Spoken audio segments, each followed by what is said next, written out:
on this episode of The Kitchen. And as promised, today I'm going to be talking about skin and skin health. And I do usually typically launch into this somewhere around spring and summer as sun exposure kind of comes to the forefront, or tons of sunblock is going on our skin, and I want to be mindful of our vitamin D intake because we can block it when we block that sun.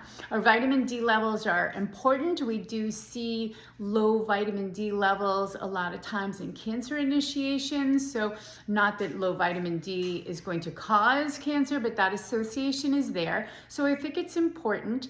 And as we learn more about vitamin D, we understand it works a little bit more like a hormone as opposed to a vitamin. And so that's also important too, to make sure that our levels are where we need them to be. When we cover up from the sun, we lose our main source of vitamin D. Now we can eat vitamin D, oysters, fatty fish, all going to offer us some vitamin D, but the main way we get vitamin D is absorb it through the skin, and that process kicks off a chain reaction that needs to go to your kidney to then activate that vitamin D.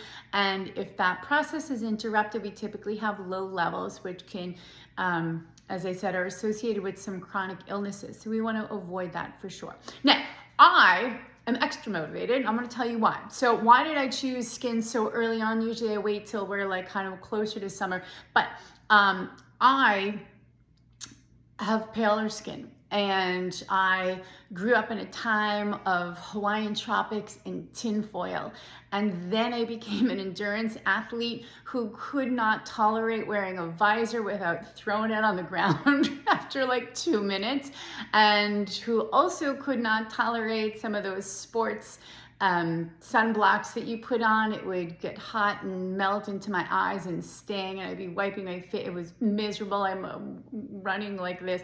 And so I just did nothing for an extended period of time. And I did a lot of training outside in tank tops and t-shirts with my skin exposed to the sun, thinking I'll just run in shadier areas. Be great for my hydration. No worries. I did get a lot of sun exposure. And so as it turns out, and I'm responsible now that I'm older and wiser, and I do go see a dermatologist regularly to make sure that there's no, problems going on in any parts of my skin. And we have been keeping an eye on a few spots on my face, now on my arms, and, nothing serious, but areas that we want to look at. So with some of this, they, sometimes they'll freeze off little areas to be like, oh, it's nothing big, but we don't like it, and let's get rid of it. So you do. And so now I have a few recurring spots that, interestingly enough, anytime my stress level kicks up a little bit, I don't manage it well, I start to see those skin patches become a little bit more rough, and the cellular components there are not doing what they're supposed to do. And I'm like, curious. So as an aside, yes, stress is usually one of the straw, the straw that breaks the camel's back when we're talking about like disease states and illness and immune system compromise. So in addition to our skin, we should always manage our stress. It's definitely a part of that. I did the best I could this past year with moving, 6 times, different states and relocating, but there were definitely times where I practiced my stress management, but just less, and it wasn't enough. So, kicking around with some unmanaged stress. I don't know that that's the reason. Maybe I'm just trying to take it off of, whatever behaviors took place in the 80s and 90s. I jacked up my skin. But anyway, what we do want to focus on is how do we take good care of our skin here. So I'm currently at a place where the dermatologist is like, all right, we have to do this topical chemotherapy. I've done it once before, and I've got these 2 areas that are sort of under where my eye protection would be. So I, in later years, running or cycling would be out there with eye protection, and it looks like I got the sun right around those things. And so we're treating those. I've done this one round before. It's excellent. You put the stuff on, and then 5 to 7 days later, it's fluorouracil, and it will just kill the the non-healthy cells in the area and leave the healthy cells alone, and they look awesome. They get all fiery red and they make a scab. They fall off your face or whatever it is that they have. So that's where I'm at here. So I've got these spots here. I'm showing them now so we can kind of see what they look like next week, and I do part 2 of this. So before I go any further and get into what I'm doing and what I'm going to do, please like and subscribe to this channel. It really helps me out. It helps me get the word out to a larger audience. If you guys could do that for me, that would be great. So what am I going to do here? Well, I'm doing the topical treatment for the face for sure. And now I'm thinking, because I'm me, and I'm like, I've got all this toxic chemical sitting in me. I've got to be able to, figure something out. But I also want to be able to bolster my rejuvenation of my skin. So how am I going to do that? What is going to be a good support system for that? So I did my research and I looked at a few different things. First of all, this foundation that I'm wearing here, it creates that barrier. As I said, it's gonna force me to wash my face more frequently. So I'm already doing better skincare. And then what should I eat? Will anything that I eat help me out? So I want to make sure that I'm getting in foods that have anti-inflammatory properties. So my vitamin C's, my omega-3s, turmeric, I'm getting all of those in. But I did go ahead and look at, are there any supplements that I could add in to bolster, collagen production, which is a supplement that I do take on a regular basis, but more for athletics, but it also will help me systemically here with the collagen in my skin. Collagen, big announcement, collagen is the most prevalent protein in the body. So we want to make sure that we have enough and we don't have to break it down, especially around skin and joints and things like that. So I do take the collagen fit on a regular basis, which I think is a good idea. So what else did I look at for supplements? So I found this Guducci. Okay, so I've just started taking this 2 or 3 days ago. It's the only one that came. So right? So there it is right there. This is an adaptogen, and I do love the whole business of adaptogens, and they all have their specific sort of niches of what they will address in the body. This particular adaptogen is helping with cellular recovery. So my hope is once we get rid of all of these bad guys, we're going to support the health and growth of the good guys. And so we're doing this. Okay.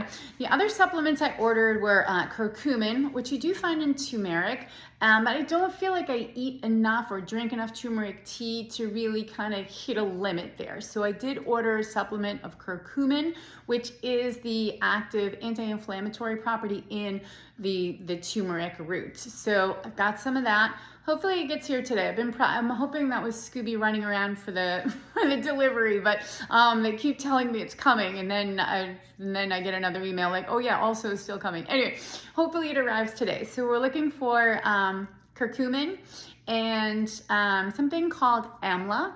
So amla is kind of like a catch-all. It addresses a lot of different things, but mostly I will say that about most of these supplements because they're anti-inflammatory. And again, at the root of any disease state, we're going to see inflammation and oxidation. So if we can reduce inflammation and oxidation in the body, we're going to see an improvement across the board, right? So it doesn't need to be always super targeted. So sometimes if they're anti-inflammatory property, they're going to help, okay? So amla is going to help, and amla has also been indicated for lowering cholesterol. People take this herbal supplement to help lower their cholesterol naturally, as opposed to taking some of the harsher pharmaceuticals. And again, it's because it is an anti-inflammatory, and cholesterol gets built up because there's inflammation that catches these little and creates these little plaques, right? And so this is how that whole cascade takes place. So if we can reduce the inflammation systemically, we can reduce the cholesterol buildup and the plaque formation on some of our arteries. So we've got amla, hopefully on the way. We've got also something called neem. It's also for immune system, which I would like to bolster after exposing my body to the flora uracil, and ashwagandha. So ashwagandha, yes, it's gonna make me chill, it's gonna make me calm down, but it will also help with cell regrowth.